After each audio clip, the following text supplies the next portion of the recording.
Il a pour voisin une dizaine de sociétés fiduciaires. Mais pourtant, David Wagner, l'un des 2 députés de gauche luxembourgeois, ne décolère pas contre l'omniprésence de la finance au Grand-Duché depuis 40 ans. La majorité de la population luxembourgeoise, elle n'aime pas cette place financière. On n'en est pas très fiers parce qu'on sait très bien que c'est pas très propre. Les gens ne sont pas naïfs, mais on se dit, bon, on est petit, on n'a rien d'autre, et si c'est pas nous qui le faisons, ce sont des autres. Alors, en tant qu'affaire, c'est nous qui le faisons. Mais malgré les affaires, dont le scandale LuxLeaks en novembre 2014, qui a mis en lumière les accords financiers permettant à de nombreuses multinationales d'échapper à l'impôt au Grand-Duché, la chape de plomb est toujours là. Tous les pays ont une forme de chape de plomb parfois, mais qu'il faut briser.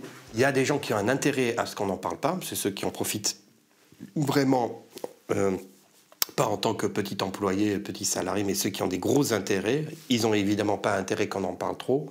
En principe, ce sont aussi des gens qui détiennent des médias privés, donc on ne va pas en parler là non plus.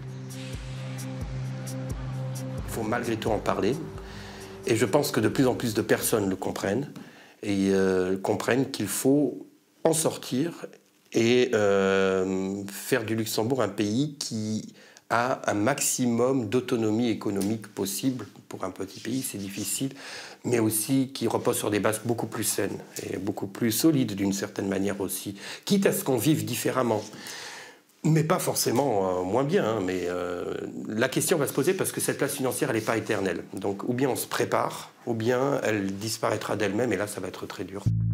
Et d'autant plus dur que le secteur bancaire et financier emploie directement 45 000 personnes au Luxembourg, dont de nombreux frontaliers.